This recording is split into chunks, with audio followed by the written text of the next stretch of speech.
Indubitable, quoi qu'en pense Michel Onfray. Une pépite ce matin, puisque comme vous le savez, Michel Onfray pense que Jésus n'a pas existé. Et dans la messe de l'Ascension qui a eu lieu sur CNews, vous avez le commentateur qui, en direct, a fustigé, a cloué au pilori ce philosophe français qui s'appelle Michel Onfray en lui disant « N'en déplaise à Michel Onfray, Jésus a bien existé. » Indubitable, quoi qu'en pense Michel Onfray.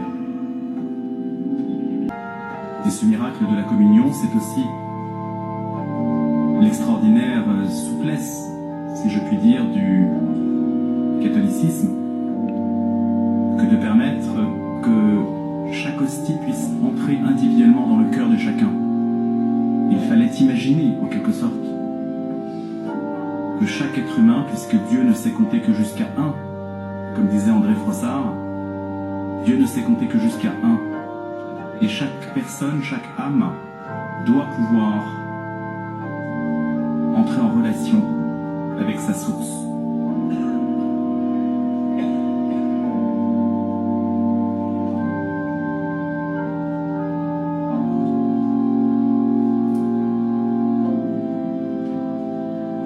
La scène qui représente le dernier repas avec les apôtres, eh bien, est représentée par cette messe que nous donnons régulièrement en mémoire de cette scène qui est une scène réelle, qui a bien existé, que dit l'animateur dit indubitable, contrairement à ce que pense Michel Onfray.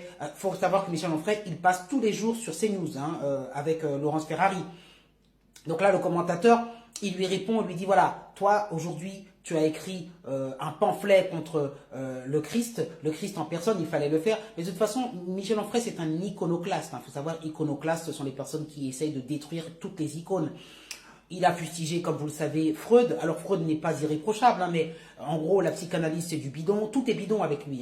Il n'y a que lui qui a le savoir. Et là, il va jusqu'à nous dire que Jésus-Christ, c'est une pure invention. Mais vous vous rendez compte de la mythologie? Vous savez ce que c'est que la mythologie? Mythe. C'est-à-dire que c'est quelque chose qui est inventé par les hommes, une belle histoire, comme une sorte de conte. Par exemple, on dit que Oedipe, le roi, alors là aussi, c'est la tragédie de Sophocle, mythologie grecque, Oedipe roi a épousé sa mère et tué son père, mon Dieu, et c'est comme ça qu'est né le complexe d'Oedipe. Tout ça, c'est pour expliquer en psychologie que il y a un complexe d'Oedipe, à savoir qu'on ne peut pas tuer son père, épouser sa mère et qu'il y a une forme de castration. Bon, tout ça, c'est de la psychologie, je ne veux pas vous égarer là-dedans. C'est juste pour vous dire que la psychologie se sert bien sûr de la mythologie grecque, notamment, comme je vous ai dit, avec Narcisse, avec Oedipe, pour pouvoir expliquer des phénomènes, mais on sait que ces personnages-là n'ont pas existé. C'est quand on vous dit, tu vas te brûler les ailes comme Icare. Icare, c'est pareil. Toutes ces personnalités, Icare s'est tellement approché du soleil que ses ailes de cire ont fondu. Encore une fois, c'est une mythologie pour pouvoir nous dire que quelque part, attention, quand on est trop ambitieux, qu'on veut trop s'approcher de la lumière, eh bien on peut se brûler les ailes. Bon, tout ça c'est de la métaphore pour nous expliquer sur des mythes qui n'ont pas existé que pour nous faire une certaine morale et nous faire réfléchir. Bon, il n'y a pas de souci, mais Jésus-Christ...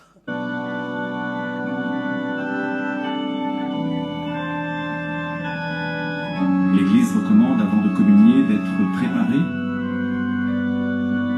autant que possible par un acte qui, dans l'Église catholique, s'appelle la confession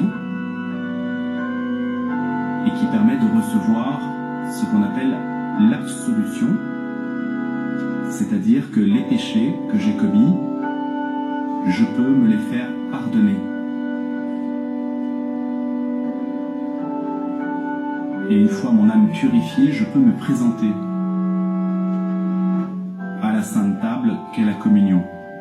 La confession est précédée de ce qu'on appelle l'examen de conscience, qui permet cette réflexivité,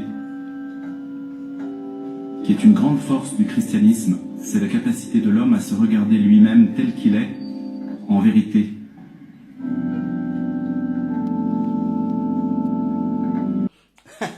Alors là, tu viens nous dire que lui aussi, il serait comme Oedipe, ou je ne sais quel autre mythe, où les hommes auraient inventé comme une sorte de conte pour nous dire que, eh bien, en gros, on croit à un mythe. Tous les chrétiens du monde entier se feraient berner et croiraient que... C'est comme si tu me disais que tu croyais que Oedipe avait existé, ou que Icare avait existé. Mais on ne parle pas de la même chose.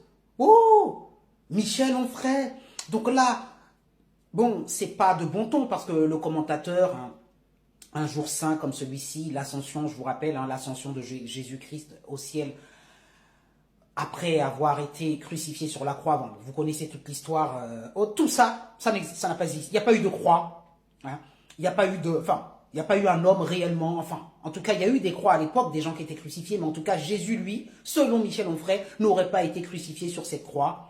Il n'aurait bien sûr pas fait tous les miracles qu'il a fait, rendre la vue aux aveugles et tout ça, la multiplication des pains, tout ça, c'est une belle histoire qui n'a pas existé, selon Michel Onfray. Et donc, le commentateur, en ce jour saint, ne devrait pas envoyer cette pique, honnêtement, enfin, comment dire, on est dans un temps sacré. C'est pour ça que je vous poste cet extrait. Un temps où, voilà, on est censé être dans le pardon.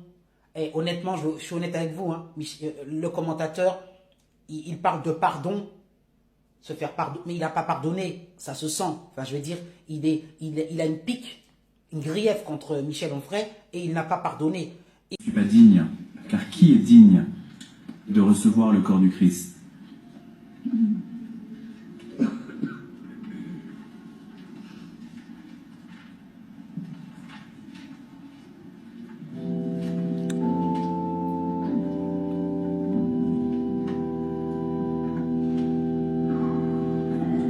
La messe rappelle la première messe de l'histoire de l'humanité, qui est celle de la Seine, avec un C, le dernier repas du Christ, avec ses apôtres, le jeudi saint, qui préfigure son sacrifice, le vendredi saint, où il meurt sur la croix. Et personnellement, moi je me dis que c'est difficile de pardonner à Michel Onfray. Alors nous, on n'est pas Dieu, on n'est pas des saints, mais c'est difficile d'accepter qu'un intellectuel, parce que c'est un grand intellectuel, hein, attention, il a écrit des centaines et des centaines de livres, etc. Vous avez vu qu'il a une sorte de logorée, bon, exactement comme moi, on va dire, où les mots s'enchaînent, voilà, mais il nous fait des sophismes incroyables, et en fait, c'est difficile à démonter parce qu'il a une telle aisance oratoire que, voilà, donc il nous fait croire ce qu'il veut, et finalement, si on lit son livre, sur la non-existence de Jésus, je suis sûr qu'intellectuellement, ça se tient. Quand je dis intellectuellement, c'est-à-dire qu'il arrive à trouver des arguments pour nous expliquer que Jésus, effectivement, n'a pas existé. Et d'ailleurs, il est minoritaire dans cette pensée, mais il y a d'autres penseurs comme lui qui pensent la même chose. Mais si vous voulez, il se sert de cette intelligence pour aller démonter quelque chose qui est, mais comment vous dire, aussi vrai que le soleil existe, en fait. C'est d'une... Je vais dire, c'est... La messe n'est que l'actualisation de cet événement historique. Précisons en effet que le christianisme n'a rien à voir avec la mythologie grecque ou je ne sais quelle pensée ou philosophie. C'est d'abord un événement entré dans l'histoire. C'est grave. On parle de quelque chose qui s'est passé il y a 2000 ans. Hein. Je veux dire, il y a nombre de traces historiques. Eh bien non. Pour lui, il n'y a pas de preuves, entendez bien, archéologiques. Michel Onfray dit bien cela. On cherche les preuves archéologiques de l'existence de la trace de Jésus. Et selon lui, il n'y en a aucune. Voilà. Alors postez vos commentaires pour nous dire que vous soyez chrétien ou pas chrétien, mais cette pépite sur CNews, le jour de la messe de l'Ascension, hein, dans cette église, à ce moment-là où il fait le commentaire, clairement montre qu'il y a une certaine animosité que les chrétiens catholiques ne peuvent pas le digérer. Et que Michel Onfray, il a été trop loin, touchant à cette icône qu'est Jésus-Christ et en lui déniant son existence. Et pour lui, cette scène, donc la fameuse scène avec un C, où il prend le dernier repas avec les apôtres, n'a pas existé. Voilà. Donc, ceci est mon sang. Voilà, buvez-en en mémoire de moi. Ceci est ma chair, le pain. Vous ferez cela en mémoire de... Tout ça, c'est écrit par un sorte de romancier qui fait un mythe comme ça et puis qui nous dit, voilà, vous allez y croire. Toute l'humanité va reposer là-dessus, va croire en cela, alors que tout cela n'a pas existé. Eh bien, dis donc, il fallait le faire, monsieur Michel Onfray. Alors, va-t-il répondre sur CNews, justement, lorsqu'il va se retrouver avec Laurence Ferrari? Est-ce que CNews, est-ce que Pascal Praud vont faire... Mais non, ils n'auront pas le courage, c'est trop compliqué. Parce que là, toute la rédaction a dû paniquer, hein. Je suis honnête avec vous. Je veux dire, vous entendez un commentateur qui commente une messe le jour de l'Ascension et qui glisse, n'en déplaise à Michel Onfray. Et ben, je ne sais pas si vous vous rendez compte, Michel Onfray qui est un chroniqueur régulier de cette chaîne. Ça chauffe, ça va chauffer dans la rédaction. Moi, je vous le dis, ça va chauffer. Enfin, ça va chauffer. Nous, on n'en saura rien. Mais dans les bureaux, croyez pas que Michel Onfray, il n'a pas entendu. Hein. Et si jamais Michel Onfray, bon, qui n'est pas chrétien, vous l'avez compris, n'était pas devant sa télé, il faut que vous sachiez que ses contacts vont lui remonter. Dire, hé, t'as vu Michel? Regarde, t'as entendu ce qu'on a dit? T'as entendu ce qu'il a osé dire en pleine messe? Alors Michel Onfray va-t-il répondre face à Laurence Ferrari sur cette, entre guillemets, c'est pas cette accusation, mais bon, ce dénigrement? Parce que évidemment, Michel Onfray est censé avoir un droit de réponse. T'as été attaqué en direct en pleine messe. Excuse-moi, bon, en même temps, t'as attaqué Jésus-Christ et t'as attaqué tout le catholicisme, donc et le christianisme, donc bon, faut pas non plus jouer les vierges effarouchées quand on s'en prend à toi. Mais honnêtement, ce qui s'est passé là, ça a duré 10 secondes, mais ce n'est pas anodin dans cette histoire et sur cette chaîne CNews. Donc, y aura-t-il une suite ou va-t-on dire à Michel Onfray, calme-toi, on n'en parle plus? Parce que là, quand on a des consignes de rédaction, le patron qui est au-dessus de Ferrari, il doit lui dire, bon, tu invites Michel Onfray régulièrement, mais s'il te plaît, pas de polémique. Voilà, là, on est dans l'ascension, le catholicisme, etc. S'il te plaît, tu le reçois, mais tu lui fais passer la consigne qu'il ne répond pas à cela et on ne parle pas de ça. Hein. Voilà. Je pense que ça va être la politique un peu logique qui va être adoptée par CNews. Bon, et puis je le comprends. Mais je ne vous cache pas que ça m'a fait plaisir, cette réponse. Ça m'a fait plaisir, cette petite pique, parce que Michel Onfray, c'est un personnage que je suis depuis des années. Et ça m'énerve parce qu'il est dans une sorte d'hubris où il a l'impression, parce que comme je vous ai dit, il a une aisance verbale, monsieur est un grand professeur et tout. Il est écouté, chaque fois qu'il sort un livre, il en sort 2 ou 3 par an quasiment. Toutes les télévisions du monde se l'arrachent, toutes les radios pour qu'il commande. Donc il a quand même le sentiment comme ça d'avoir une toute puissance dans le savoir et tout.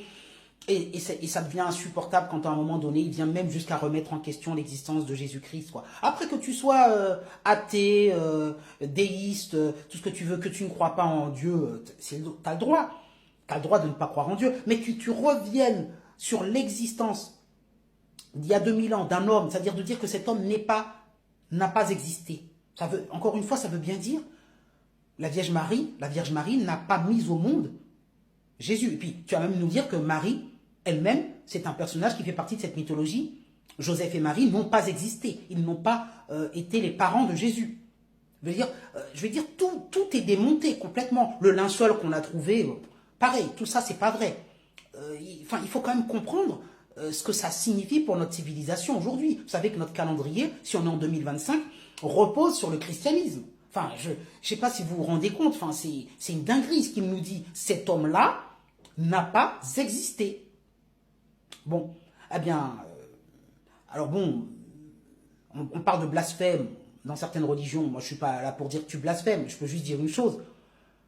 C'est qu'à un moment donné, le bon Dieu, Jésus-Christ, dans sa grande, si je puis dire, compassion, te pardonnera, évidemment. Mais les hommes, eux, notamment ce commentateur, ne t'ont pas pardonné. Voilà, mettez les pouces en l'air, dites-moi si vous êtes chrétien, pas chrétien, ce que vous en pensez, ne serait-ce que de répondre à cette polémique, si je puis dire, qui va vite être tuée dans l'œuf, à mon avis, sur ces news concernant ce commentateur, dont je ne sais pas le nom d'ailleurs, mais qui a donc fustigé Michel Onfray. Je vous souhaite donc justement une bonne ascension, profitez du jour férié pour vous reposer et pour liker les vidéos, mettre le pouce en l'air. Voilà, merci, au revoir.